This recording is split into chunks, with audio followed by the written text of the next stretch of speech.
सुप्रभात, वंदे मातरम। बच्चों, आप लोगों का मेरे यूट्यूब चैनल हिंदी ज्ञान सागर में हार्दिक स्वागत है। आप लोग मेरे चैनल को लाइक शेयर एंड सब्सक्राइब करें।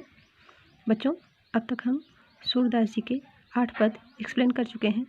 आज हम आगे करेंगे। तो आइए हम अपने टॉपिक पर आ जाते हैं। ऊध हो जाओ तुम्हें हम जाने, श्याम तुम्हें हो नहीं पठे हो, तुम हो बीच बुलाने, ब्रज नारी सो जो कहा तो बात कहत न ल जाने।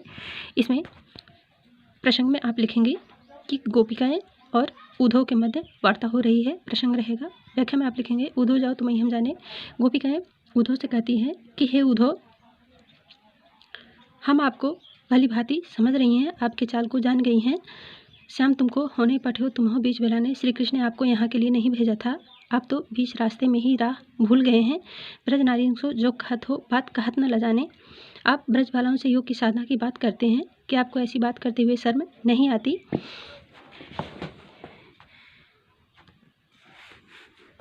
बड़े लोग हैं विवेक तुम्हारे, ऐसे भय आयाने। आप बड़े ही ज्ञानी हैं, लेकिन फिर भी अज्ञानी जैसी बातें कर रहे हैं। हम सो कही लई हम सही के जिनगिन लेहु सहाने। हमसे तो आपने कह दिया, हम बर्दाश्त कर लिए, लेकिन अन्य किसी से आप मत कहिएगा। कहाँ अबला कहाँ दशा दिगंबर, मस्ट कहो पहचानो। कहाँ हम गोपिकाएं और कहाँ आप हमसे योग की साधना करने का उपदेश दे रहे हैं। सांच कहो तुमको अपनी सब बूझत बात निदाने, सूर से हम तुमको यह पढ़ो तब नहीं कहो पचकाने। हे उद्धव, हम आपसे अपनी सौगंध देकर सच सच जानना चाहती हैं। जरा आप यह बताइए कि जब सूरश्याम श्री कृष्ण ने आपको यहाँ भेजा था तो क्या वो तनिक मुस्कुराए थे? यदि उन्होंने आपको यहाँ भेजने वक्त मुस्कुराए थे तो समझ लीजिए उन्होंने आपके साथ मजाक किया है। काव्य सौंदर्य में आप लिखेंगे, इसके बाद काव्य सौंदर्य की हेडिंग होती है, इसमें लिखेगा गोपिकाओं का वाक्य पटुता दर्शनीय है। दूसरा अलंकार वक्रोक्ति है।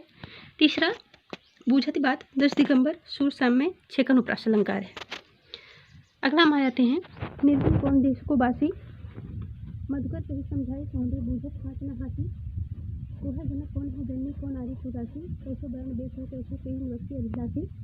इसमें आप प्रसंग में संदर्भ से होगा। प्रसंग में आप लिखेगा कि उद्धव जी से गोपिका उद्धव जी से निर्गुण ब्रह्म के स्वरूप और व्यक्तित्व के संबंध में प्रश्न पूछते हुए कहती हैं, हे उद्धव जी, आपकी सौगंध देकर पूछनी हूँ, हंसी नहीं कर रही। मधुकर सही समझाए सौंदे बूझत हाथ न हाथी।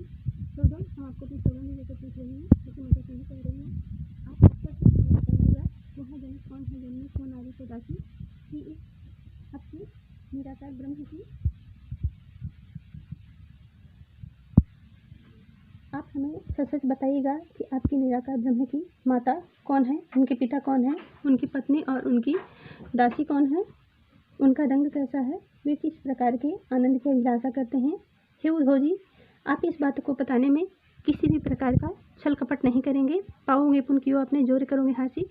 यदि आप हमारे साथ छल करते हैं तो आपको अपने करने का फल अवश्य ही मिलेगा। सुनत मनोहर हो बाबरे सूर से मते हासी। गोपिकाओं के ऐसे वाक्पटुतापूर्ण वाणी को सुनकर उद्धव बावला हो जाते हैं, उनकी सारी बुद्धि भ्रष्ट हो जाती है, नष्ट हो जाती है। काव्य सुंदर में आप लिखेंगे संपूर्ण कविता में अनुप्रास अलंकार की छटा दर्शनीय है।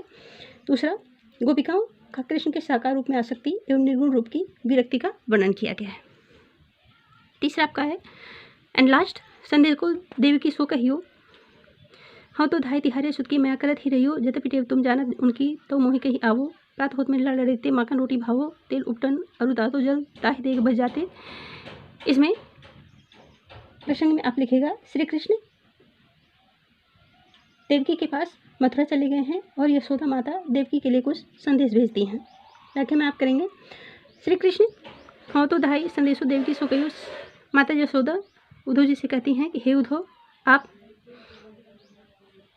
माता देवकी से कह दीजिएगा, हाँ तो धाई तिहारे शुद्ध को मैं करत ही रही हूँ, यद्यपि तो मैं तुम्हारे शुद्ध की पुत्र की ढाई मात्र हुई हूँ, पालन करने वाली हुई हूँ, मैं करत ही रही हूँ, मेरे ऊपर आप अपनी कृपा दृष्टि बनाए रखिएगा। जतपि टेव तुम जानत उनकी तो मोहि कही आवे। यद्यपि आप अपने पुत्र की आदतों को जानती हैं, फिर भी मैं आपसे कुछ कहना चाहती हूँ। प्रात होत में लड़ा रहती माखन रोटी भावे। प्रातः होने पर मेरे पुत्र श्री कृष्ण को माखन रोटी बहुत ही अच्छा लगता है। तेल उपटन और तातो जल दे ताकि बच जावे। तेल उपटन और गर्म जल को देखकर वे भाग जाते हैं। जो जो मांगत सोई सो देत, कर्म कर्म करके नहावेत। फिर वो जो मांगते हैं उसे मैं क्रम से देती हूँ, तब जाकर वो स्नान करते हैं। सूर पथिक सुन मोहि रैन दिन, बढ़ो रहत उर सोच।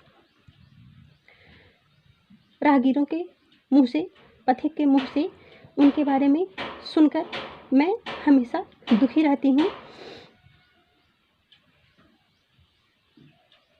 मुझे सदैव इस बात की चिंता रहती है कि मेरा अत्यंत दुलारा श्री कृष्ण आपके यहाँ भोजन करने में कहीं संकोच तो नहीं कर रहा। बढ़त रहा तो रोज मेरे हृदय में हमेशा सोच पड़ी रहती है, मेरा अलग लड़े तो मोहन, कि मेरा अत्यंत प्यारा मोहन वहीं है कर संकोच, वहाँ स्नान करने खाने में कहीं संकोच तो नहीं कर रहा है।